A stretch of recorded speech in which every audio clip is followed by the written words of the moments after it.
And the man missing from this picture? Philip Zelikow, Executive Director. He would shape both the commission and its final report.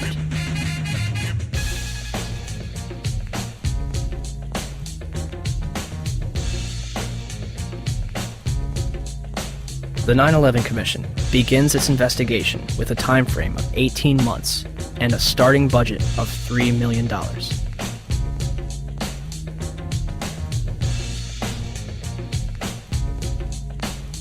January 27, 2003.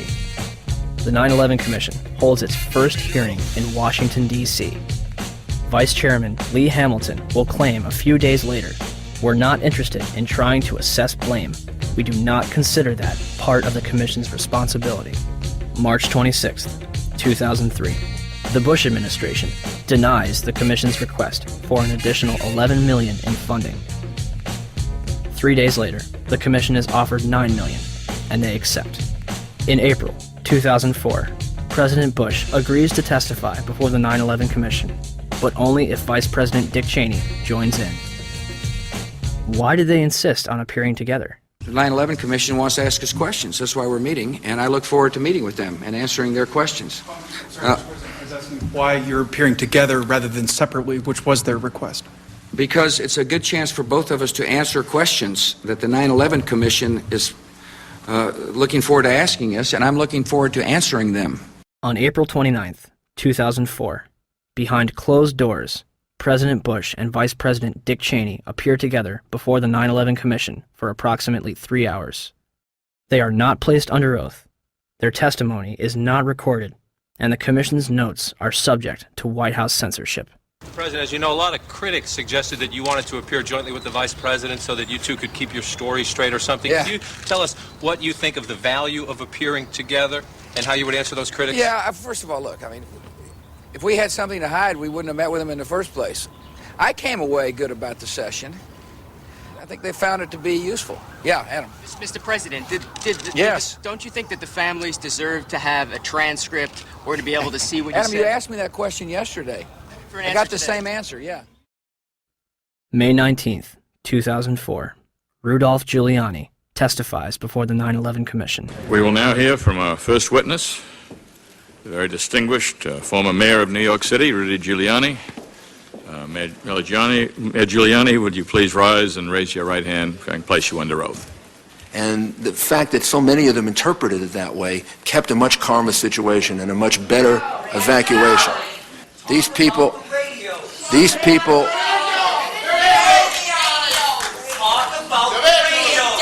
would please ask.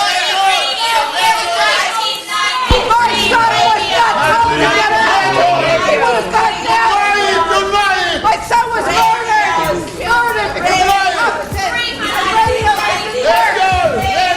You are simply wasting time at this point, which should be used for questions. Please. Thomas Kane and Lee Hamilton will later claim in their book, Without Precedent, that they were too soft on Mayor Giuliani. One of the questions they failed to ask was who warned him that the South Tower was going to collapse. Mr. Mayor, can you hear me? I can, Peter. Are you talking about did you go immediately to the Office of Emergency Management? I went down to the scene and we set up headquarters at 75 Barclay Street, which was right there with the police commissioner, the fire commissioner, and we were operating out of there when we were told that the World Trade Center was going to collapse. And it did collapse before we could actually get out of the building. Who didn't warn everyone in the building? I admire that greatly, and I think that may very well be one of the reasons for your leadership and your cooperation with this commission. Let's ask the public real questions.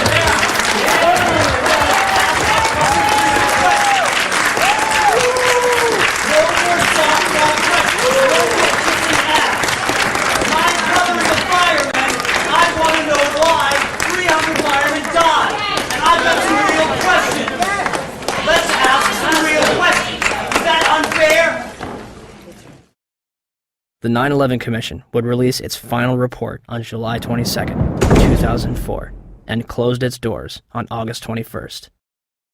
So the 9/11 Commission was a cover-up. The question is what it was covering up. The charitable explanation is gross negligence, malfeasance, misfeasance, and what you call it, okay? If you can't read all 571 pages of the report, in August 2006, the 9/11 Report comic book was released. It should tell you all you need to know.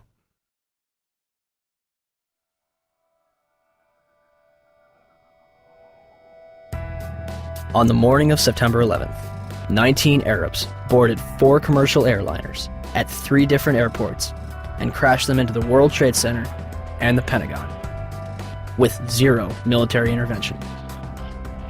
Or, we have been and continue to be lied to about the events of September 11th, and that elements within the United States government and mainstream media continue to cover up the truth. These are the same people that lied about weapons of mass destruction. They endorsed a lie that's killed several 100,000 innocent people overseas. Could they also endorse a lie that killed almost 3,000 innocent people in our own country? Our entire foreign and domestic policy has been based upon the events of September 11th. It has enabled the passage of Patriot Act 1 and 2, established the Department of Homeland Security, facilitated the invasions of Afghanistan and Iraq, and used to pass the Military Commissions Act, which officially ended habeas corpus. Habeas corpus in Latin means you have the body. It's a provision in the law where no one can just scoop up someone, put them in a black hole, and keep them there without that person having the right to appeal to a court and say, you have the body, now what do you charge this person with, and what redress does he or she have? As well as domestic surveillance, all in the name of fighting terrorism. And who ends up paying for all this? You do. Your children do. When President Bush entered office, he inherited a $284 billion surplus. His administration is now responsible for 4 out of the top 5 deficits in history. The 5th place belongs to his father. As of November 2nd, 2005, the Bush administration had borrowed more from foreign nations than all previous administrations combined. From 1776 to 2000, 42 presidents borrowed a total of $1.01 trillion from foreign governments and institutions. From 2001 to 2005, the Bush administration alone borrowed $1.05 trillion. Where does this money go?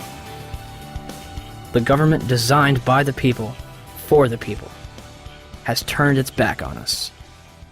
Or have we turned our backs on it? They spy on us. They torture and imprison innocent civilians. Ask yourself, what's happening? Where are we headed? And would we be here today without 9/11? Will somebody please tell us who's in charge? We need order. We can't stand this new world slaughter. It reeks of oil seats and bloody handshakes. U.S. interests and war profiteers. Our life is here in the belly of the beast. Where thieves kill the innocent and pray for peace. Slaughter for the chief commander. So we're at the White House steps demanding answers, but they don't got none. We've got few choices. Protest or pick up shotguns. We're so stressed we know the watch them out arrest us. Throw with the key for talking. And we ain't made no death threats. Feds upset, so our phones infested. Think John Lennon resurrected, speaking truth to power till we have no breath left. We say no more, we're gonna fight back. We want the truth out, we want our rights back. Loose change, change is loose, no stopping now.